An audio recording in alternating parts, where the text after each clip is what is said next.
So what was it like having, when you were at university as a student, having the like legends of podiatry, Root, Weed, all those guys as your lecturers? You were learning from them.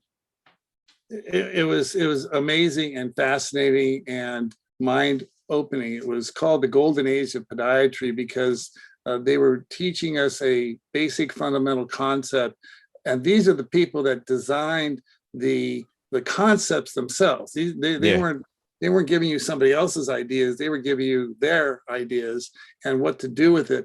And it would stimulate you in a whole different way than what you were told a podiatrist did. And so to be with them, and then even more so later on, as you see their work expand and realize you're there at the beginning in this golden period of time, I'd say kind of between mid 60s to almost 1980 was the golden age of podiatric medicine. And we were just doing that transforming, and their teachings was the core. It was the core. It still is the core of how we move ahead and how this body part works. And they would come and lecture, and it was wonderful. It was just wonderful.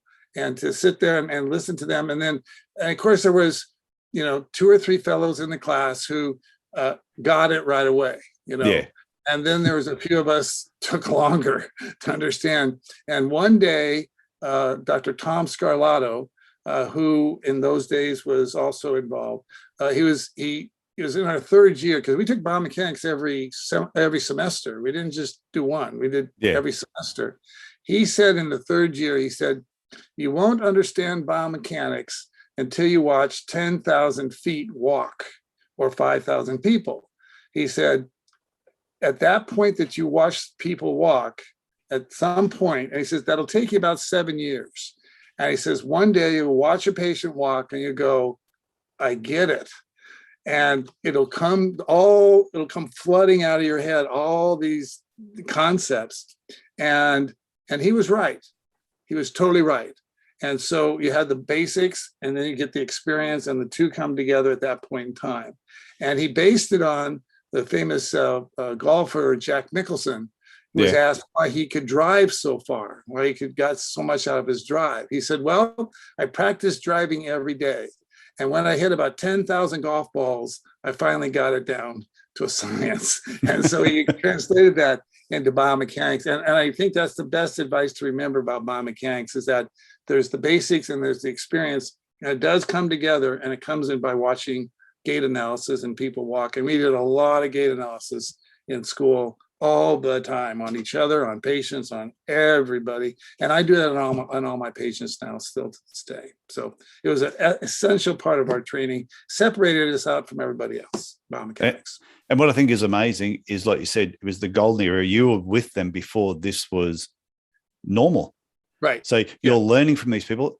What was it like then, as the next couple of decades went past, where all of a sudden these names became the gurus of podiatry? And you're like, hang on, I knew these guys from my university days. They were my lecturers. Yeah, and that's what you would tell people. Like, I'm glad you know about them. I actually knew them. They taught in school, and they go, really? And you go, yeah, they were my lecturers. They were my teachers. They were, and in those days, there was a very much of a one-on-one connection. You really knew your teachers. I mean, they knew you, you knew them. It was a very hands-on profession back then. All our clinicians were private practitioners. And the lecturers were lecturers and private practitioners. And so you got this interaction that really sunk into you, like, this is how I think, this is the way I should be. So later on, when people are talking about them, they read their books or they saw a lecture, you can say, yeah, that's the way it was when I was in school. And, and of course they would look at you, I thought you were that old, And you're still going. And what about the newer theories that came through later? So the newer theories were actually a derivative of the older theories. So the newer theories, like Kevin Kirby and Ron Valmassi and Pagliano and some of the people in sports medicine, it was just taking biomechanics at a basic level, because that's what we were taught, the basics, and then converting it to a specific area. So, for example, biomechanics of sports medicine. Okay, Yeah. well, then that became a specific to runners, athletes, biomechanics of neuromuscular disease. That became another area. So it was taking the basics and applying them to new areas. And then you had to tweak your mind just a little bit, but the basics were still the same. They don't change. And so you could understand it when they applied it to some other areas, but still, it never went away. The basics are still, when I still hear a lecture or read an article about somebody new, it's not new. It's just a newer version of the same thing that we were taught back in the 60s and the 70s. So, yeah, but everyone nowadays thinks it's new, but it's really not. It's really not new, So, yeah. So yeah, it's good that it's being used, but it's really not any different than what we were taught. And so they were way ahead of their time. They were just way ahead of their time. Yeah, that would have been like looking back now. It's you know what it reminds me of? When somebody makes a low budget movie and all of a sudden it wins an Academy Award and becomes a cult classic. Right. That everybody talks about, this cult classic. And then the people that were in that movie keep getting brought up and they're mentioned for the rest of their life. And even when they pass, people still talk about them.